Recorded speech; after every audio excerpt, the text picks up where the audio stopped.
Frankie here. Today I am joined by Whorah, Beast Coast. We're here in NYC and we're going to talk about experience and knowledge on breaking. Whorah, thank you so much for joining me today. It's an honor. Yes, sir. Thanks for having me. So we were just talking about this off camera here, but you've had a busy year, bro. Seeing you in the one-on-ones, also the crew battles and such. You just came back from freestyle session. You want to talk a little bit about, as we're getting towards the end of the year here, how has this year been going competition-wise? Overall, this year has been like a game changer for me, moving into a new light and just trying to let's just see where this goes, trying to just get my style out there just with where I am now, because I've been dancing for a little bit and I know people know me for being a certain way. So this year I've just let me just enter this, if it's big or small, because why not? You know what I mean? And I'm older now, so I'm just kind of it's more for the fun of it, the love of dancing now, whatever the outcome is. Yeah. So it's a bit of a mindset realization, you're saying? Is there anything different in your training? You were talking a little bit about your style. My training now has been more about the mental aspect. Okay, I know how to do footwork and power and freezes and stuff, so something that's always been in my mind was well, how do you want to look?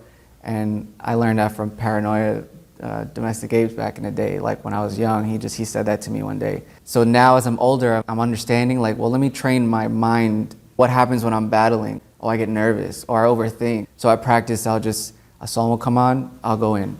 Somebody just went down, I'll go in. To train not thinking. Because I know my body can do it, or if it's hurt, it's gonna do something else, but the practice is not thinking. Really well put. Yeah. Very simple terms, but I think some of us need to hear that. You just said it. Train my mind. Let me train my mind. Yeah, for sure. Yeah, because it's such a mind game, this whole thing. It's so emotional. You put so much into it, and I think people just focus on one aspect of it when it's so much deeper than that, obviously, with what we're doing. This is my first experience in New York, and one of the things I constantly hear about is how competitive it is out here in this tri-state area. It's so easy to take a 2-hour train from here to there, so you get different regions, and there's so many jams too, right? Yeah. Just the volume of jams. Not necessarily asking you to speak for everyone in New York, but what is your impression in terms of how NYC B-boys take all that in with how competitive it is and how many jams there are?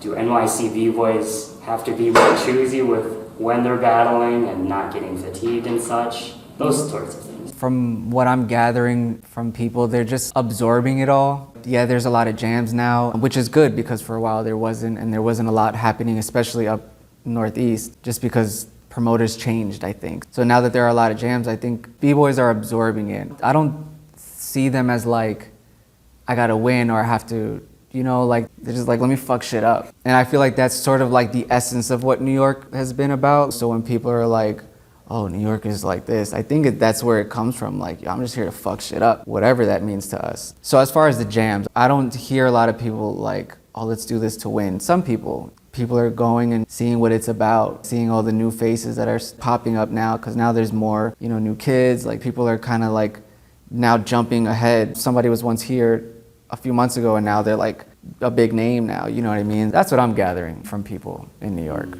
Would you say that mindset, the fuck shit up mindset, that's actually a positive, say, in terms of preserving the more essence of for sure. I think it's an approach that kind of keeps you in the moment. That's all you can do. If you're at practice or you're in a jam, what else can you do? It's too much to think about, to please the judge, do the music, this crowd, this environment, we're in this city, just fuck it up. Whatever you can do, as well as you can do it for the state that you're in. And that's where I think the practice comes in, because it's hard to do.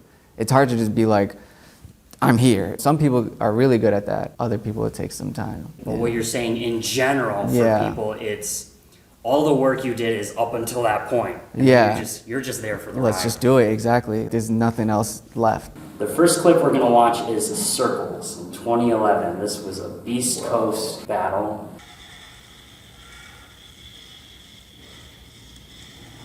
I haven't watched this in a while.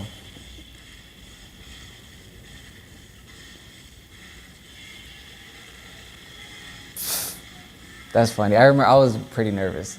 I'm not gonna lie. I was just because it was our first time practicing really hard together, coming up with routines and traveling over here. So I was like, man, it's kind of like, I spearheaded this jam. I was like, oh, it's my turn, gotta kill it. Out my face. Yeah, I didn't care at that time. Yeah, like 2011 is when we first came together. I was like, yeah, let's really like try, with East Coast, like we're all dope. Let's come with routines. So we put a lot of time into that with us four. Yeah, and we just kind of went over there. We drove like 4 hours or something, 4 or 5 hours. And then, yeah, it was like, well, we were prepared, like as the first time, like it wasn't the first time that we battled, but like that, it was the first time, like coming with arsenal, with shit. It really showed. I think everyone watching this is like, okay, these guys are not playing. Those two, Supernats and the next battle was Squadron, they were both to us like, yo, we thought this was gonna be easy. Once you guys came in, it was like, fuck, we gotta really try. It was cool, because that was our first time like coming through as a group to a new place, and people really remembered us. So you guys are from the same area? Yeah, we're all from New York. Lil Tony was from Jersey, but he was always in New York. At the time, we were just leaving our other crews, and then we found each other kind of like I think it was like one battle that it was for like $50,000 here in New York, and I was like, yo, let's do it. And I called them, because everyone was with no crew, and then Gravity and Mean. And so it was like 6 of us in a 10-on-10.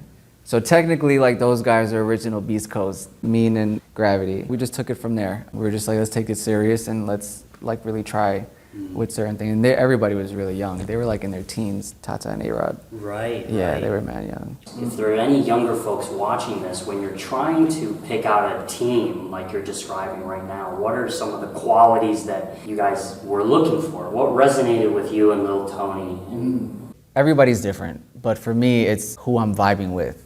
Yes, they have to be good, have a certain level of skill so that we can do well in this competition, but if that skill comes out because we vibe together, you're on the team. Someone like Lil Tony, we were from different areas and different crews and stuff many years ago, but we still just always entered together, like we just kind of vibed with each other. With Tata and A-Rod, it was kind of the same. Like Tata is a calm person, A-Rod is like he was just a hothead because he was younger. It just kind of like worked out together because we vibed. It was just like, we didn't really need anybody else. We liked it that it was just us four, and I think just that vibe really makes a big difference. When you have that understanding, okay, I get what you're trying to do, I get what we're trying to do, now we can move forward. I mean, again, you could do that same, like have the same goal, approaching it a different way. Like, oh, I just need highly skilled people to win the competition. But if you want to have something a little bit long term or feel a little different, probably just have somebody that you vibe with. I know what you're saying. Yeah, that vibe is almost, it's a bit challenging to try to describe. It is hard. And I'm also a type of person that's like, it takes me a little bit to open up to people or like even connect with someone like that, where you feel like, oh, we're flowing together. And then the second thing you pointed out too is size. You don't have to go for a huge army, right? Yeah,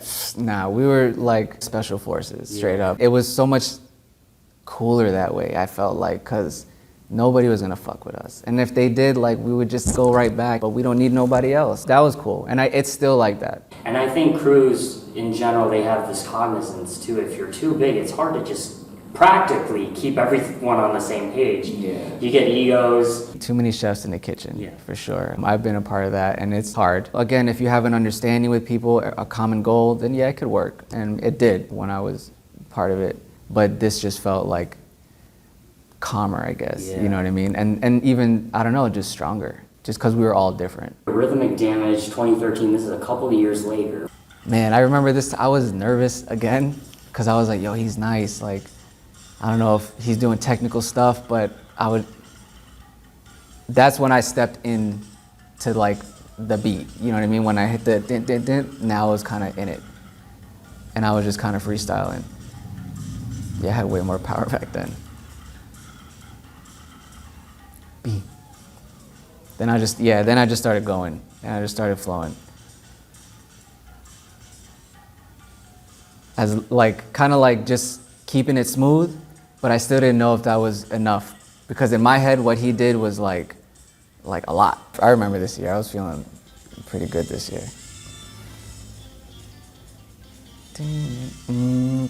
Yeah, chilling. I think that's probably what it was, like where I was just like, let me just be confident in whatever I can do right there.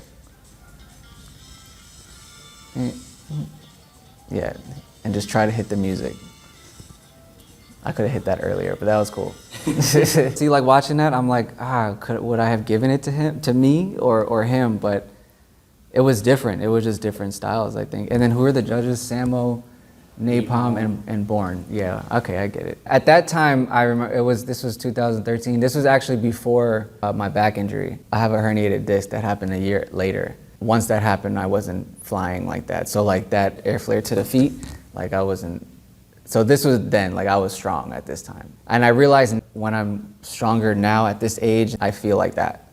You know what I'm saying? Like I can just move and, flow a lot better, hit beats easier, as opposed to like, if say like my back is hurting that day and I gotta compete, okay, what can I do while this is happening? So here's the question I want to ask, now that we're talking about the decision for this particular battle. Yeah. When it comes to judging, of course, we try to manage our biases as much as possible. Breakers that have a more well-rounded style, you're trying to draw from as many technical skills. Yeah. I think those people are actually some of the best judges because they can relate to more people better, right? Do you have any thoughts on this? That definitely helps because, at least like the judges that are well-rounded, they have a understanding, like you're right, like you can pull knowledge from what you've learned about this and that and this and that, as opposed to just a powerhead judging. A panel of different types of specialist judges is okay, I think. I think that's fair too, because now you know what's gonna happen.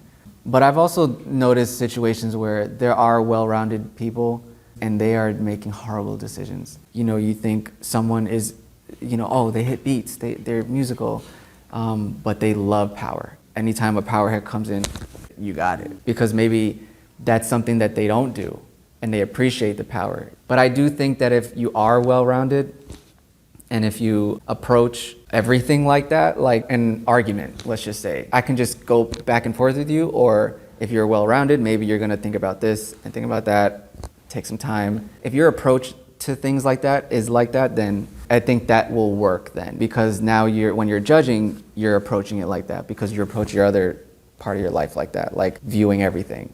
Being a well-rounded dancer is not the end-all be-all for being a good judge. I think what you're describing too is it takes a person to just be able to see the big picture too. Yeah. You can be very talented in being well-rounded, but it doesn't mean you always understand it, or you can even explain it. The people that I'm thinking about now, maybe they're like that. Maybe like they're so good at doing the activity, but relating it or translating it somehow, like it's harder for them. The second part of this question, you see a certain judge panel, maybe it's here in New York or wherever you go for your battle. Are you presenting your content based on who's judging?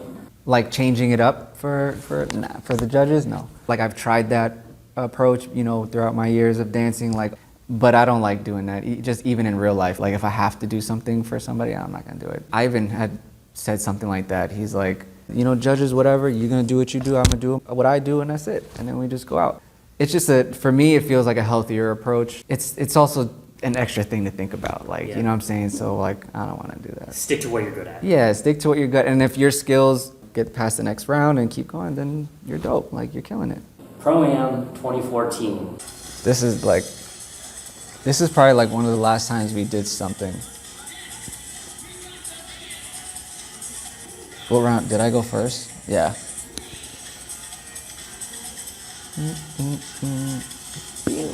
Ooh, I gotta do that again. Yeah, This is later that year is when my back did that. Bink. Yeah, I was getting more open at the time. My body was feeling good, I was opening up again. I think that was at the prelim. Yeah, so we were already getting the bugs out and stuff like that. I remember that this day, I feel like we figured it out, Beast Coast. Because remember circles, we were always planning. It would work sometimes and it wouldn't work sometimes. Sometimes we would just enter just to enter. But I remember this Pro-Am, we were kind of going on that route, like, okay, we battled this person next, or we battled this crew, and we were all like, let's just shut up. From that, every round after that, that's how we operated, and we won that jam, and against like some heavy hitters. You already know what to do. Yeah, and A-Rod was on that day. Like, we were just like flowing. That's when we realized, like, oh, he's good at this, he's good at that, he's good at that, just do your part. It's almost like we trusted each other, you know what I mean? That's where that vibe came in. It was just like, I don't know, man, like fucking Power Rangers and shit. But that was cool. And then since then, we probably did a couple other ones, but yeah, we should have did more right after. We tried to. I think, you know what it was? That's when my back got hurt. And it was only us three. You know, it was kind of hard to kind of keep it together and shit. It's really interesting when you describe this particular event, it just clicked. Yeah. At any point in your life, whatever it is you're doing, even if it's outside of dance, when you have that conviction and you know what you're doing, it's like, you're going to cause some damage. You're ready to roll. Oh yeah, for sure, man. That was a turning point. I think for me as a dancer and just for us as a group. Yeah, man, that was pretty cool. Can we talk a little bit about the injury? What happened? After this jam, I think I was just like not practicing as hard or something. I don't know, maybe not eating as well. Silverback, the first Silverback was happening in 2014 in Philly. So this was after this. So we were like, all right, let's fucking do this. And I know everybody was mad that they lost to us. So they wanted to get back at us over there. And so I started training, and at practice, I was just doing some windmills, no-handed windmills.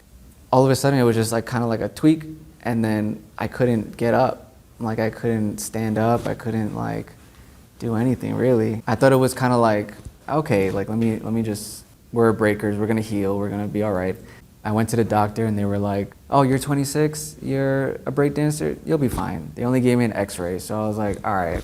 And then just a year later, it happened again where it was like inflamed, it was just a pain, and I couldn't really walk. So I wasn't really practicing like that, so I was like kind of like gaining weight. I was like that for like many years before I really realized, oh, it's a herniated disc. And then more years for me to realize, should I keep breaking? Should I keep doing this? All these things. So yeah, it was definitely, it's been a journey since that. So the initial injury, you honestly didn't think much of it? No, I was 26, like just doing this, like anything, you know, you hurt your wrist or whatever, you'll heal, stay off it for a bit.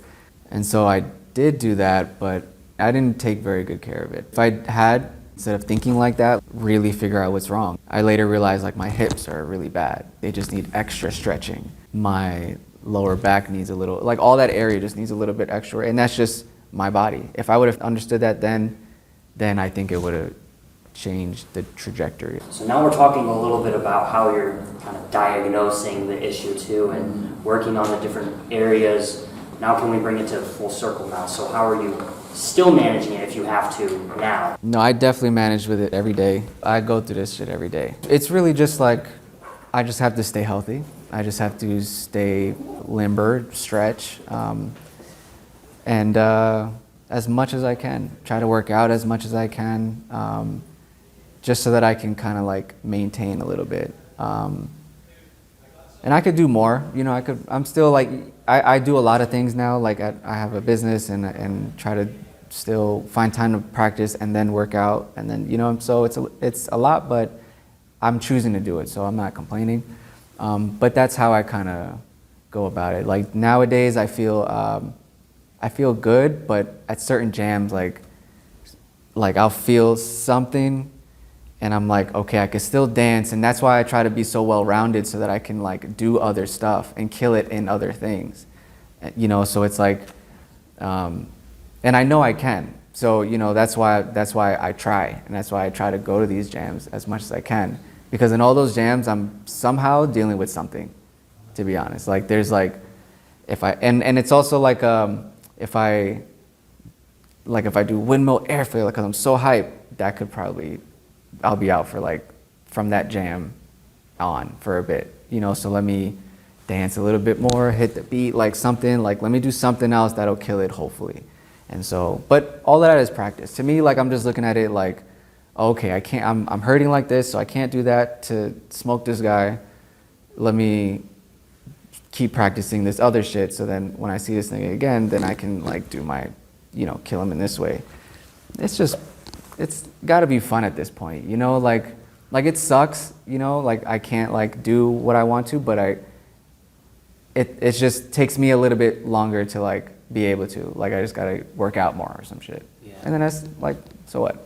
I have to have abs. You know what I'm saying? Like, it's not a big deal. That's the only logical way you can look at it. You have to put a positive spin on it. Yeah, exactly. Even if you don't have an injury, just to have longevity, if you're able to switch it up. If someone was a footwork head forever, if you wanted to, like, try some power. Let's see how well your power can be, because you already mastered the footwork stuff or whatever it is, you know, like, because then you're bringing something new. Yeah, that's interesting too. That's kind of a separate point, but what you're saying is, to some extent, injuries, it kind of forces you to adapt, and you're going to pick up some new skills along the way anyway. Yeah, if you have a positive perspective on it, yeah, you totally could. A few years into time, 2019, so now we're talking about all this progression through, you know, your journey with injuries and such, and yeah, having to adjust your approach as well. This is my first time seeing him. Like ever. Yeah, ever. And then I find out later that he's been dancing as long as me. I was so sure I had him, but in my last round, I popped my elbow, my shoulder.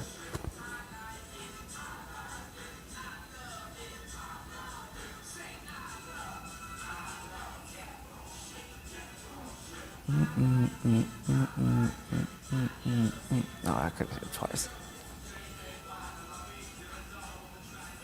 I don't know, man. Dude. See, I don't think people, I don't know, man.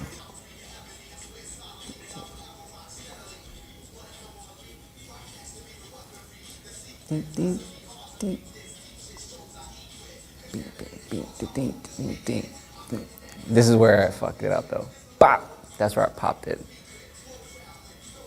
Yeah, and then I just fizzled out.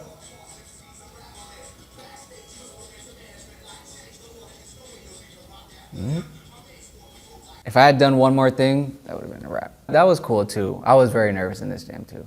I think I was nervous a lot back then. Especially these one-on-ones, like these high-level one-on-ones. Yeah. I think just the dancer that I was, the person that I was then, those nerves and, you know, high-level people and this person and that person's here, like, affected me.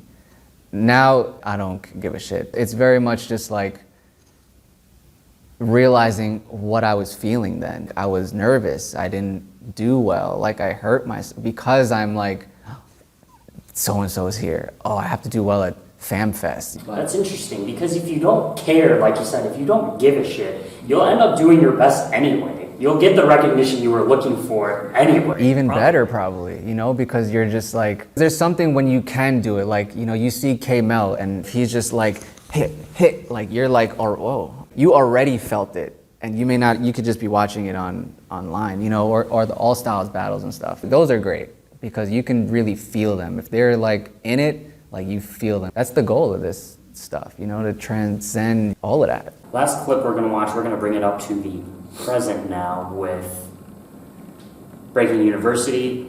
Against my man Jihad. Him too, like I knew he was, you know, he was gonna come with some heat. But for some, I still was just trying to like have confidence in what I was doing. My back was hurting this day too.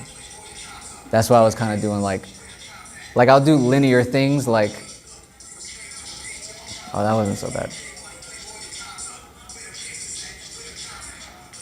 No, I was feeling all right this day. I don't know if people peep that. Yeah, that's really what I was trying to do. It was a close one, but and the music was right. He was hype. He wanted to take my head out that day. Yo. See, something like that, he would have roasted me.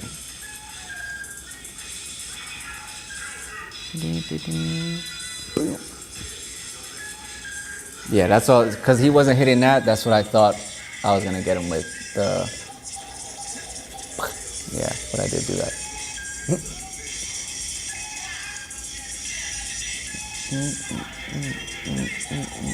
Yeah. I think I was blanking out a little bit.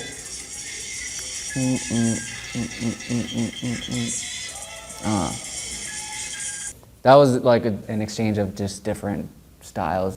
I knew that day he really wanted to beat me. I think we battled some other time before that. Stuff like that makes me like I have to just do well. Good exchange, between people. While we're getting the backstory, this makes watching these battles even cooler, right? Mm-hmm. When you're talking about having to deal with your body just not working with you that day, but you're still, it's like it's go time. No one cares if you're hurt. Yeah, that's basically it. It's like I could tell people, but who cares? Like, then don't enter. If my back is hurting, like I'll dance like kind of linear. So like not a lot of twisting. Yeah, so like even my airflow will be straight, kind of keep it straight instead of like whipping like that. All it is just working out. And if I do that like a lot more, then I'll be able to put those things in there.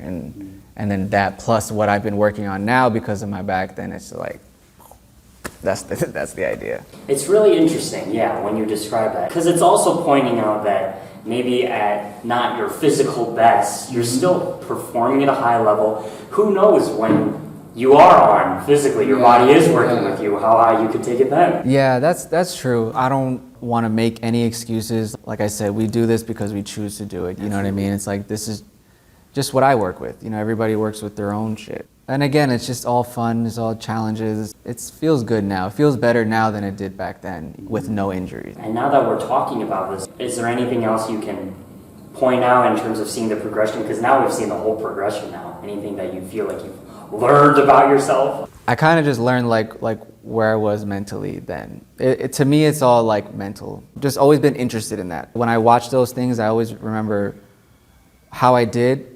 How did I feel in that time? Can I remember that? Like, oh, and that's how I performed. Watching those, I kind of realized like how like insecure I was, straight up.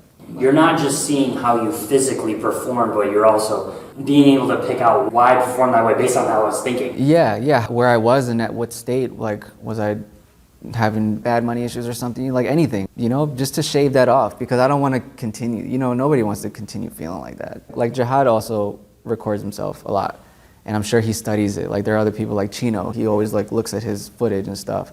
And I'm like that too. So it's always like, man, like what you're capable of. What are you gonna do to get there? To me, like when I look at that stuff and I realize those things, like, oh wow, I was like very insecure about this or I was scared about that. I don't want to feel ashamed about it, but I do want to learn from it. That's definitely something for us to think about, being able to reflect more within ourselves. I'm sure everyone's journey is a little bit different in that way and how to do that, but if you're watching a battle that you did this last weekend, also think about where your mental was. For sure. Don't take it so hard. Like that'll also kill you. If you take it so disappointed in your performance and what you did, like feel it, go through it and stuff, but don't stay there. Because there's another jam this week and another jam the next week. That's the good thing. It's always interesting to hear about what breakers do outside of the dance. And you own a printing company. The respect that I have for dancers that are able to not only singularly dedicate their time to breaking at a high level and taking as much meaning out of the art form as they can, but also being able to have other pursuits. Can you just talk in general, what is your company? Well, I own a screen printing and promotional products company. So basically we customize everything. T-shirts, hoodies, pens, hats, mugs, all that stuff. I kind of fell into it. It was actually from my back injury. Because of my back injury, I had to rest and be home and whatever. But I was also first an artist. Like I draw, I kind of got back to that and I wanted to have a clothing line. So I started making a clothing line, Whorah. And it was doing well, people liked it. But instead of going out and getting it done, I bought the kit, set it up in my screen printing kit in my living room. And I was just printing shirts, messing up shirts. It was a big learning process. One of my friends owned a CrossFit. I ended up working at a printing shop in Brooklyn to learn the trade better. And then my friend asked me, hey, if I order shirts from you, is that good for you? And I'm like, I could do it, because I had the stuff at home. So I ended up doing it, and it came out really well, and I got paid for it, way more than I was getting paid for selling my clothes, and quicker. I started doing that a little bit more, and I'm still learning. We just moved into a new location, have employees now, and it's like, that's scarier than breaking. You know what I'm saying? That's another reason where I'm like, what the fuck am I being nervous about this shit for? But I am still, because it means something to me. Just like with my business, it means something to me. So it's nerve-wracking, but it's also, I can't give up now. you know, Right. so I'm already this deep, so I gotta just do it. I didn't have a path growing up, like what I was gonna do as a career, like even up until my late 20s, I was just breaking. Yeah, even with the screen printing stuff, like, yeah, I was still just breaking.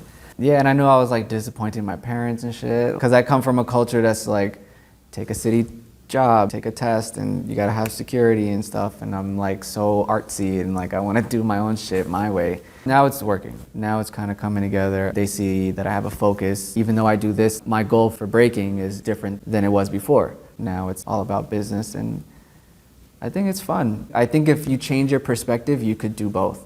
If you're like, oh, but I can't practice 5 days a week because I have to, okay, practice 1 day a week and make that one the best practice. You already know the moves, you already know how to, you know what I'm saying? Like there's so many other things that you're forgetting that you can make work for you that you're so focused on, but I can't practice 5 days a week. I can't go to practice. You know, like I can't do it. And then just don't do it.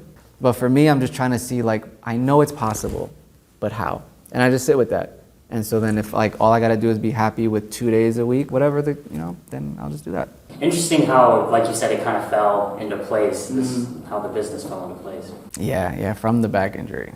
So a lot of things from that injury, actually. Is the clothing line still around? Not really, no, because all the focus ended up being into the business, and I don't want to do anything half-assed, you know, so it's like, I don't want to just make shirts just to make shirts. Like I would do the shirts and the posts and the website, and you know, there's just a lot more that goes into it. The stories and the video, the content. I'm already trying to do that for the business, for downright printing, so it's on hold for now. I just want to get downright printing more running on its own, and then I'll have time to do other stuff. Yeah. I think in general, what we can take from your story as well, you know, for breakers that are young and they're along that path of I just want to battle and smoke people weekend after weekend is, yeah, just maybe take a step back and to think about what other things you might want to do, even though breaking is your 100% right now. Maybe think about other things you could be developing. Yeah, in so many areas. Like it could still be in breaking, but like how else can you do it from breaking? Or it can be a business, or it could be a job or something. Yeah, like see what you can do. Because there's so many possibilities if you just switch the mind. Whorah, thank you so much for today. That's pretty much going to wrap it up. Before we adjourn, is there any other kind of last comments or thoughts you want to give our viewers before we take off? I think just keep going. Just whatever it is that you're doing, just keep going. Don't fucking stop. Man, in breaking and in life, if it means something to you, just keep going. Just keep doing it, and you'll find a way. Even if you have to do it different. If you have to do it different, I think that'll probably be your best thing, your best approach if you could. Whorah, thank you once again. Thank you, man. Wish you all the best in the future with the business. I hope to see you more at battles, right? Sure, yeah. Thank you. And more power to you doing this. This is awesome. I like what you're doing, man. Really glad to hear it. So we're out of here. Peace. Peace.